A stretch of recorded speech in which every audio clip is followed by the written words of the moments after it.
Amigos, ¿cómo están ustedes? Muy buenas noches.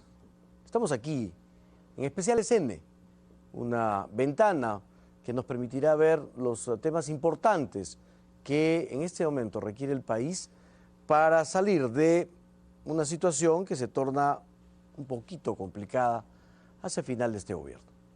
Hoy día vamos a tratar dos temas. El primero es muy importante porque se trata de tratar de averiguar cuál va a ser la agenda que nosotros, los peruanos, debemos seguir a nivel del gobierno, a nivel del Congreso y a nivel de nosotros mismos para tratar de llegar a unas elecciones transparentes e incuestionables y para que tengamos un cambio de gobierno sin sobresaltos. En la segunda parte hablaremos de la lucha contra la corrupción. En este primer momento nos van a acompañar quien fue primer ministro durante el régimen aprista, el congresista Javier Velázquez Quesquén, y Daniela Bugatás, que ha sido presidente del Congreso de la República y siempre es una voz importante dentro del nacionalismo. ¿Cómo están ustedes? Muy buenas noches. Buenas noches, Enrique. Muchísimas gracias por estar con nosotros. Hay un tema importante que es este de llegar a unas elecciones transparentes, tranquilas y llegar a un cambio de gobierno, como dije, sin sobresaltos. Nosotros quisiéramos con ustedes explorar un poco cuál debería ser el comportamiento, cuál debería ser la agenda del gobierno, cuál debería ser la agenda del Congreso de la República donde ustedes están para que esto se viabilice. Antes de eso, escuchemos un poquito qué es lo que dijo la opinión pública con respecto a qué es lo que se ha hecho hasta ahora y qué se ha cumplido y qué no. Por favor. Uno es la seguridad, que ahorita está pésima. Yo creo personalmente que está mucho peor que antes. Uno ya no puede andar así nada más en la calle. Ollanta Humala no escapa al grupo de políticos que no ha sabido realmente combatir lo que hay, ¿no? Creo que prometió muchas cosas, bajar el gas y todo eso, y no ha cumplido absolutamente nada. ¿Te sientes decepcionado? Sí, bastante. Yo voté por él. La delincuencia que ha avanzado demasiado, creo que es el tema más grande, más grave del gobierno. Más que nada no ha habido inclusión social. Se va sin hacer nada. Al contrario, nos está dejando la delincuencia crecido a un 80-90%. Que no está haciendo nada en las provincias. La provincia está más abandonada que cualquiera. Desde que le entró no hizo nada. No se dedicó, creo, a otras cosas menos a cumplir lo que prometió, ¿no? Los jubilados estamos muriendo de hambre. El hospital no sirve para nada. Todo el gobierno, hay que cambiar de gobierno para un gobierno militar. Por ejemplo, él prometió antes de su gobierno que iba a bajar el precio del gas. Generar más seguridad a la población. Estamos viendo que ahora se está poniendo de moda eso de granadas encontrar en todos lados, antes no había eso, ¿no? Le faltó todo y le faltó pantalones. Es un cobarde y es un traidor. Muy bien, estas son respuestas espontáneas, obviamente, en una ciudad como es Lima. ¿Espontáneas? Son espontáneas. En una ciudad como es Lima, obviamente habría que escuchar mucho más. Todos los entrevistados le sacan el alma al gobierno. Tomémoslo como referencia, don Daniel.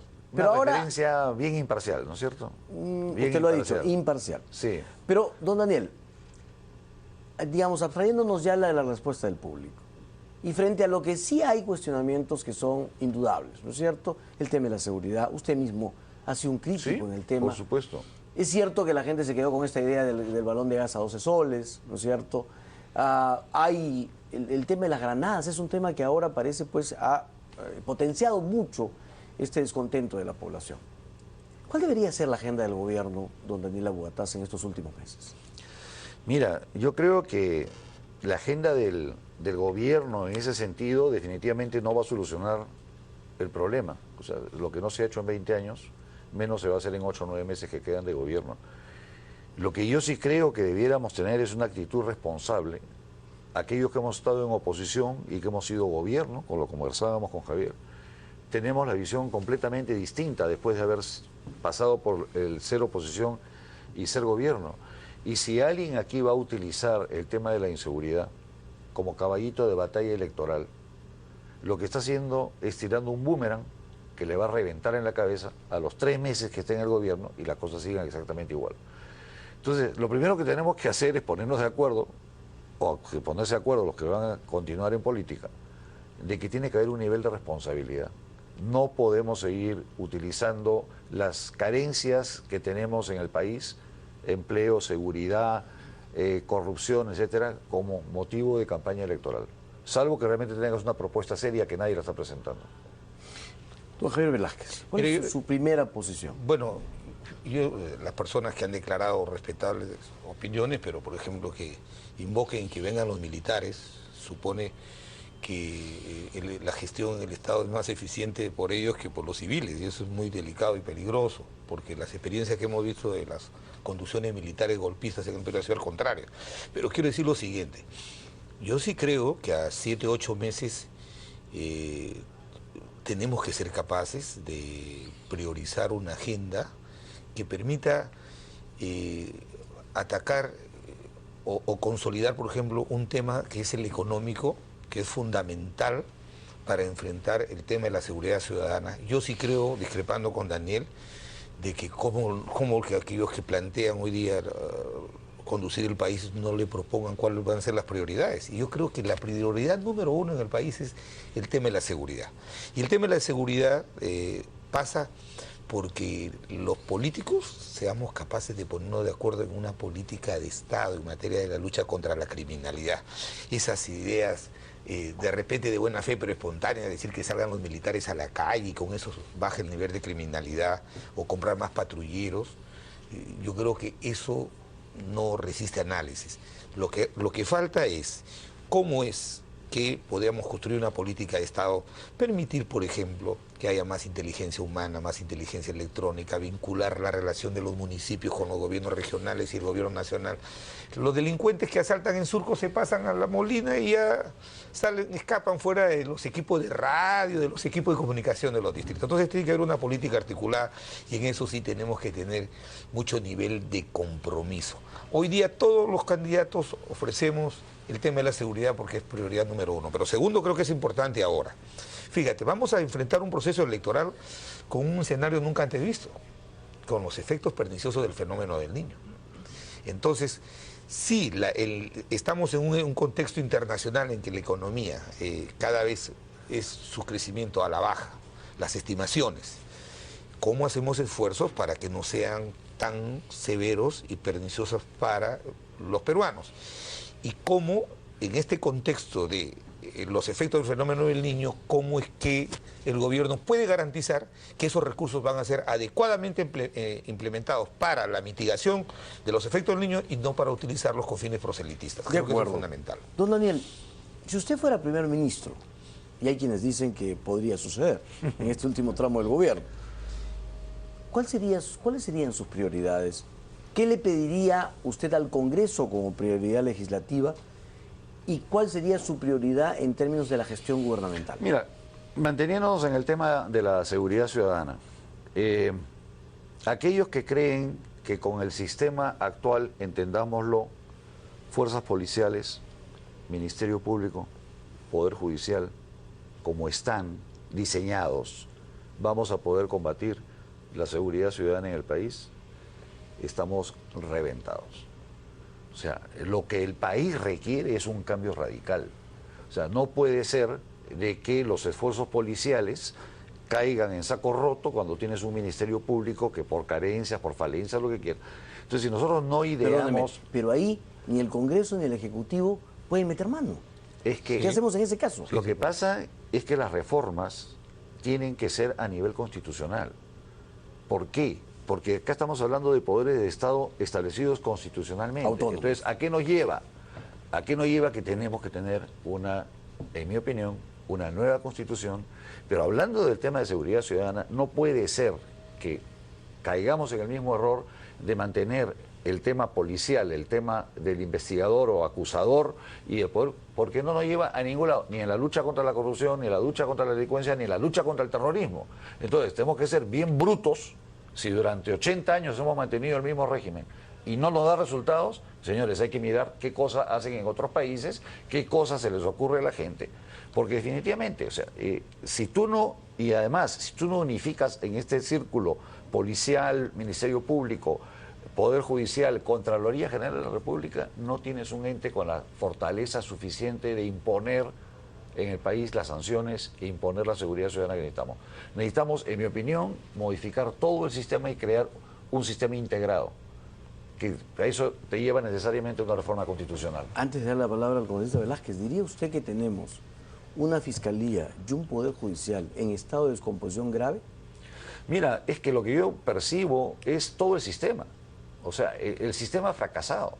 O sea, el sistema ha fracasado por muchísimas razones.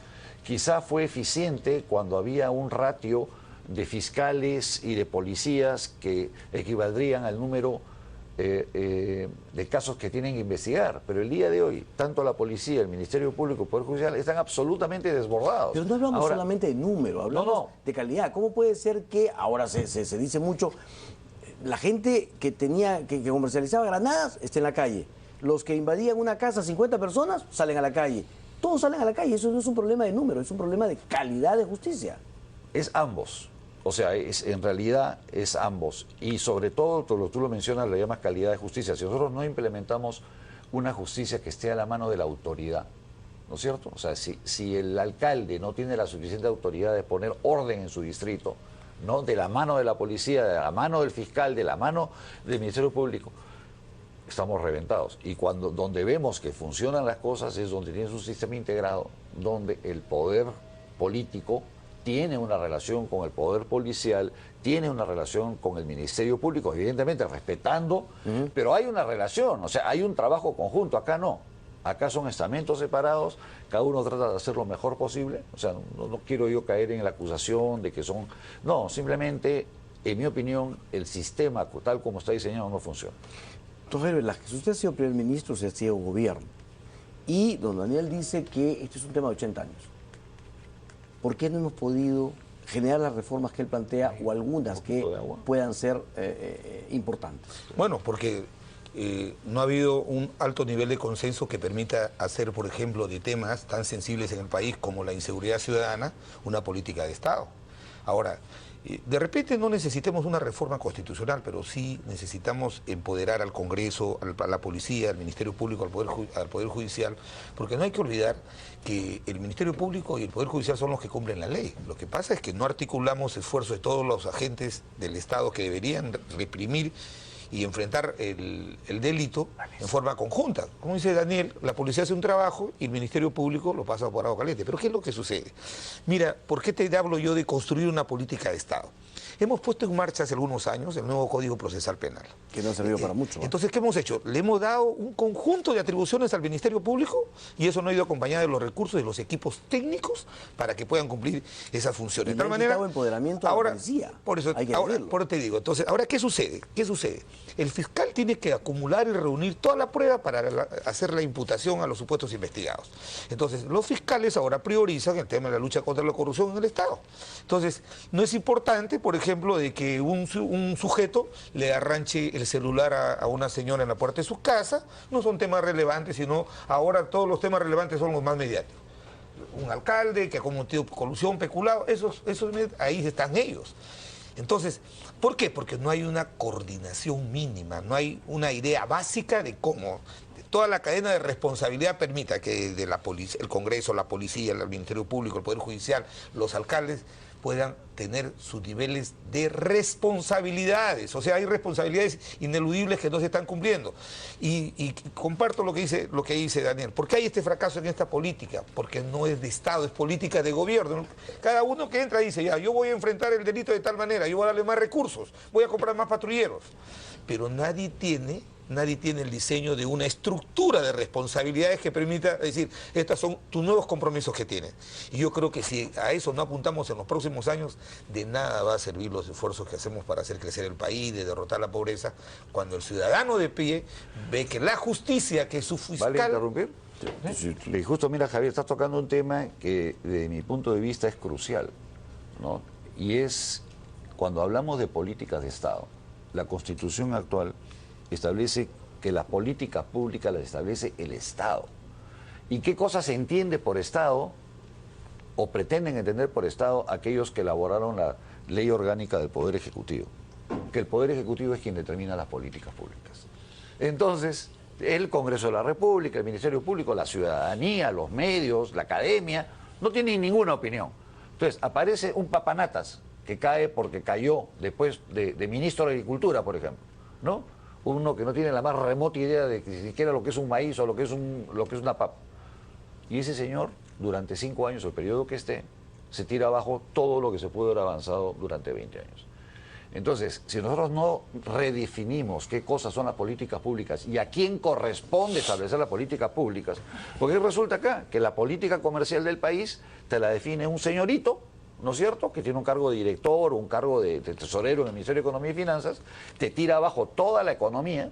Por ejemplo, se han tirado abajo todo el sector textil confecciones, se lo han tirado por un dogmático, un teórico que lo tienen sentado en el Ministerio de Economía y Finanzas, que se tira abajo todos 500 años de industria textil peruana, está al punto de la extinción por un papanatas que está sentado en el Ministerio de Economía y Finanzas. Entonces, yo quiero incidir en el tema de las políticas públicas. Si las políticas públicas las van a determinar señoritos que llegan de advenedizos a un gobierno, estamos fregados. Pero eso ya está resuelto. Lo que pasa es que no lo hemos puesto en marcha, Daniel. ¿Qué es lo que pasa? Cuando se restableció la democracia con el doctor Toledo, se estableció el acuerdo nacional, sino que la seguridad, sí, es que los gobernantes, mira, nosotros hemos hecho caminar el acuerdo nacional. Lo que pasa es que el presidente Humala no ha convocado el acuerdo nacional. Inclusive en este gobierno ha habido ya una intención de un ministro del Interior de llevar el tema de la inseguridad ciudadana al acuerdo nacional, pero no se cumplen los compromisos. Entonces, yo sí creo que el problema de la inseguridad ciudadana no es un problema coyuntural, de una respuesta efectista, decir voy a poner 50 patrulleros más y con eso resuelvo el problema de la... No, tenemos que ponernos de acuerdo toda la clase política. Yo sí creo, por ejemplo, en lo que dice Daniel, 4 o 5 tecnócratas sentados en un escritorio no van a resolver los problemas de la patria. Las sociedades modernas han resuelto el tema de la seguridad ciudadana, su clase política. Por ejemplo, hay países en que se ha resuelto el tema del crimen y del delito disminuyendo el número de policías, muy bien, pero pagándoles más. Don Javier, ¿cuántas veces se ha reunido el acuerdo nacional en este gobierno? Ninguna. Ninguna. No, es más, sí último diálogo, han habido reuniones protocolares, pero este último diálogo, por ejemplo, debió ser convocado por el acuerdo nacional, porque el gobierno no puede garantizar por sí y ante sí la transparencia de las elecciones, porque va a ser parte de la competencia. Entonces, esto debió ser el acuerdo nacional. Igual todas las políticas. Las únicas políticas de Estado que hemos tenido han sido, por ejemplo, lo de la Haya, ¿no es cierto?, el triunfo ante la Haya, y una que otra más. Pero, don Daniel, entremos al tema económico. Y yo le quisiera preguntar cuáles son las prioridades en este momento, como lista de lavandería, para tratar de superar la desaceleración. ¿Qué piensa usted? Bueno, en primer lugar tenemos que dejar el dogmatismo de lado, ¿no es cierto? O sea, estas posturas dogmáticas que se han tirado abajo lo poco que queda de la industria nacional, lo que es el trabajo de calidad, el trabajo remunerado, el trabajo en planillas, esta política arancelaria absolutamente neoliberal que se ha tirado los aranceles a cero, cuando todos nuestros países vecinos, ¿no es cierto? Ecuador nos ha puesto barreras de 60%, 40%, Colombia de 60%, Brasil ha subido sus aranceles, Argentina ha hecho lo mismo, el Perú abre sus puertas al mundo. Entonces, ¿qué es lo que pasa? Que no estamos pensando en la generación de empleo y en el desarrollo del país. O sea, ese modelo primario exportador de que exportas tierra y exportas grandes toneladas de concentrados, eso no nos va a salir a sacar adelante. El verdadero generador de trabajo es la manufactura, es la agroindustria. Entonces, si no tenemos una política de promoción, o sea, en el último año han entrado 12 transnacionales a poner plantas por más de 6.000 millones de dólares de inversión en Colombia. ¿Por qué? Porque Colombia le da a la industria las mismas facilidades que el Perú le da a la minería. Entonces, hay un chip, ¿no es cierto?, que no lo entienden, o sea, hay gente que no entiende de que tenemos que desarrollarnos ampliamente en todos los sectores. Y cuando tú quieres promocionar algo, tienes que promocionarlo en igualdad de condiciones. Si Colombia te entrega en concesión el terreno, si Colombia te da facilidades tributarias de 5 años, si Argentina hace lo mismo, si Brasil hace lo otro, nosotros seguimos con un régimen absolutamente opuesto a lo que todos los países plantean. Le hago la misma pregunta que le hice a don Javier. Ustedes son gobierno, ya 4 años gobierno, ¿por qué no lo han implementado?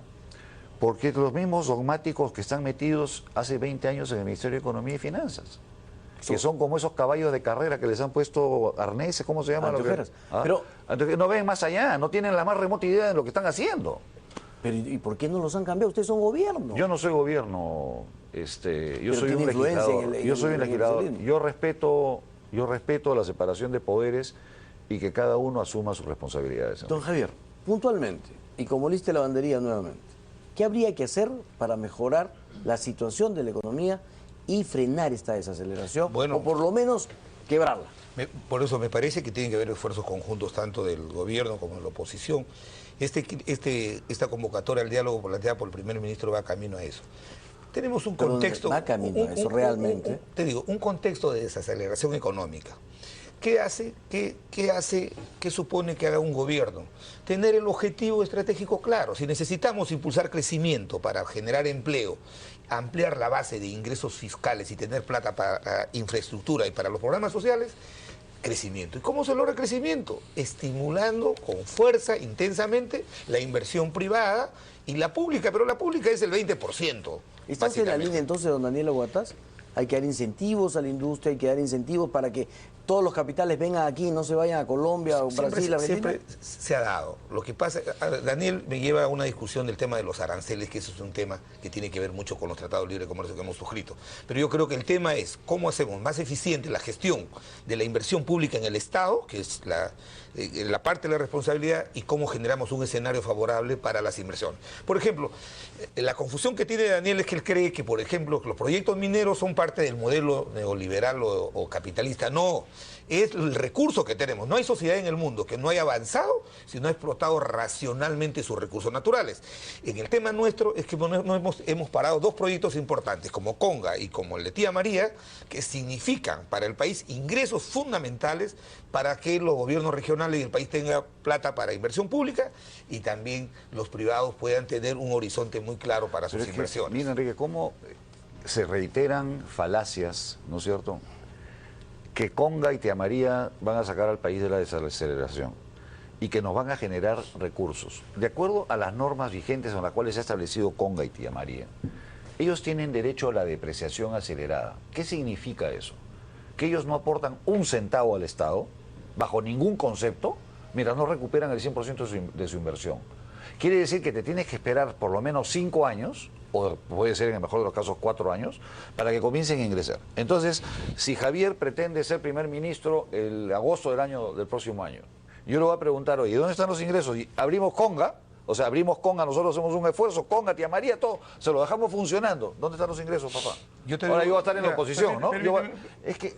o sea, vas a seguir en el Congreso. Por eso te digo. O sea, no necesitas estar en el Congreso para estar en la oposición. Yo te digo, o sea, si nosotros estamos partiendo de falacias, diciendo de que esta inversión va a generar... No, es verdad. ¿No? O estamos pensando... Hay un dato, Enrique, que mucha gente no lo sabe y que en el Ministerio de Economía y Finanzas lo tienen como prohibido de ser revelado. Es cuánto del crecimiento del Producto Bruto Interno que hemos tenido los últimos 10 años corresponde al uso de los recursos naturales. Entonces, en el año 2011, por ejemplo, se creció 6 punto algo. ¿Cuánto se debió a la extracción de recursos naturales? O sea, ¿cuánto de ese Producto Bruto Interno corresponde al valor del material que ha sacado? 4%. Si tú retiras eso, ¿cuánto es el crecimiento real de la economía? 2.5. Entonces, cuando tú no le dices al país, oye, te estás consumiendo, ¿cómo le dicen? El tesoro de la abuelita, la joya de la abuela. La joya, te estás consumiendo la joya de la abuela. No, pero nosotros estamos creciendo 6%, 8%. Claro, pero a costa de qué. Daniel, ¿A costa de qué? Interrupción, pero te contradices, pues. No me contradigo. Ustedes yo estoy a favor. Ellos han sostenido que la caída del precio de los commodities es la que ha generado la caída del crecimiento de la economía. ¿Qué es lo que pasa? Cuando el país hace más eficiente su gestión, promueve inversión privada, una eficiente gestión pública, se diversifican los ingresos. ¿Acaso no es verdad que en los últimos años la agroexportación, especialmente las exportaciones no tradicionales, habían crecido sustancialmente, que han generado ingresos al país? No solamente, cuando hablo de minería hablo como actividad extractiva, sino la cadena de beneficios que genera. ¿Acaso no ha potenciado la industria metalmecánica? ¿Acaso la industria de la construcción también no hace? Por favor. Pero escucha, Daniel, entonces somos ciegos. O sea, la economía no crecía 7%. O sea, no había mayores ingresos. La agroindustria sí ha crecido y hay que reconocer que eso se logró por la norma que dieron en el periodo del señor Alejandro Toledo, presidente. Dieron las beneficios tributarios, de seguridad social, de impuesto a la renta, etcétera, de seguro social, todo lo que dieron a la agroindustria. Se dieron beneficios tributarios y la industria creció. El día de hoy está ocupando, que ya superó todos los demás sectores. O sea, la agroindustria dejó de lado al textil, al metalmecánica, al químico, los servicios, a todo. ¿Cómo puede generar que el país avance cuando la inversión pública ahorita a septiembre en el gobierno nacional está al 46%, los municipios están al 12%? Entonces, hay recursos, hay que gestionarlos con mayor eficiencia. Tú mismo lo has dicho, es el 20%. Pero la posición tuya es ideológica de decir que los recursos naturales, no importa que no se exploten, el país seguirá creciendo. Por favor, se necesita estar en el Ejecutivo, y modestamente he estado, y creo que el tema pasa por poner en marcha un escenario para hacer atractivas las inversiones privadas como fue en los últimos 15 años y estimular nuestra inversión pública. Por favor, no es que solamente el país depende de los ingresos como producto de la explotación minera, sino mira los indicadores, la agroexportación cómo ha crecido. Yo sé que en los textiles, que el tema que tú conoces, ha habido ahí unas trabas burocráticas, hay que sacarlas, pero yo creo que hay que poner en marcha el motor del crecimiento de la economía, y ese es el gran déficit que deja el gobierno del señor Humala, ¿no? Muy bien, se nos acaba el tiempo, esta discusión es muy rica y obviamente muy amplia, pero ahora les quiero pedir por favor que en 30 segundos nos digan 3 condiciones que se tienen que cumplir obligatoriamente para que tengamos unas elecciones limpias, transparentes y legítimas. Todo el mundo habla de una campaña que va a ser sucia, que va a ser terrible. Pero díganos 3 condiciones que se tienen que cumplir por cualquiera de las partes para que tengamos elecciones limpias y una transferencia de poder tranquila. Don Daniel, 3. Bueno, la primera es, yo creo que tiene que haber absoluta transparencia de parte del Ejecutivo, de parte de los poderes del Estado, y permitir que se desarrollen las elecciones como se tienen que desarrollar. La otra es que si no tenemos medios de prensa neutrales y objetivos que pretendan interferir en el proceso electoral como ha ocurrido, eso es algo que se va a tirar abajo. Y lo otro son que debe existir un verdadero debate, no tener miedo de decir la verdad. O sea, no podemos seguir con el síndrome Fujimori, o sea, mentir para que la gente crea que tú vas a hacer una cosa y hacer lo contrario. Tiene que haber un sinceramiento de todas las fuerzas políticas, que se sienten y dicen, señores, vamos a hablar con la verdad. Y hablar con la verdad significa tomar decisiones radicales. Javier, 3. Neutralidad del gobierno. El señor Urresti no puede seguir utilizando a los gobernadores para hacer su campaña como candidato al gobierno. Tiene que haber neutralidad, y me parece muy bien que el diálogo convocado por Cateriano sea para hacer ese compromiso. Neutralidad. Segundo, predictibilidad en el tema económico. Necesitamos saber qué va a hacer el gobierno de aquí a julio, cuáles los temas sustantivos en materia económica para garantizarle al país y fundamentalmente a los agentes económicos y sociales que hay una continuidad. Y tercero, la agenda país. Yo creo que hay que retirar ese concepto de criminalizar la campaña electoral, solamente relevando los hechos delictivos o de corrupción, que está bien que se investiguen y se sancionen, pero lo que hay que hacer es entregarle al país una propuesta seria y responsable. Cuando hemos escuchado la queja de los ciudadanos es porque como dice Daniel, y yo comparto la opinión, candidatos que ofrecen una cosa y luego hacen otra. Entonces creo que tiene que haber una agenda muy clara de cómo está el país y qué le proponen al país para resolver esos problemas, ¿no? Don Daniel Agota, muchísimas gracias. Vamos a ver qué le depara el futuro. ¿Vuelve al Congreso? No. No lo sabe. No sé. No lo sabe. Muy bien. Entonces, no, el retiro anunciado está todavía en duda. Ya me convenció. Muy bien. Y de repente el premierato, dice. No, don Javier, eso sí no. De todas maneras repite el plato al Congreso. Bueno, yo soy así será. Político. Muy bien. Va a tratar. Pues obviamente tendremos más tiempo para tratar y profundizar estos temas. La gente cree, o sea, los que se oponen a la reelección, yo fui uno de los que cuando no estaba en la política me oponía a la reelección, creen que es fácil la reelección. La reelección es más difícil que parir un ropero. O sea, no creen que yo me voy a... No, señor. O sea, la gente... Muchísimas gracias. Muchísimas gracias a ustedes por esta posibilidad que nos han dado de tocar los temas grandes del país. Muy amable. Vamos a una pausa, amigos. Volvemos para hablar sobre el tema de la lucha contra la corrupción.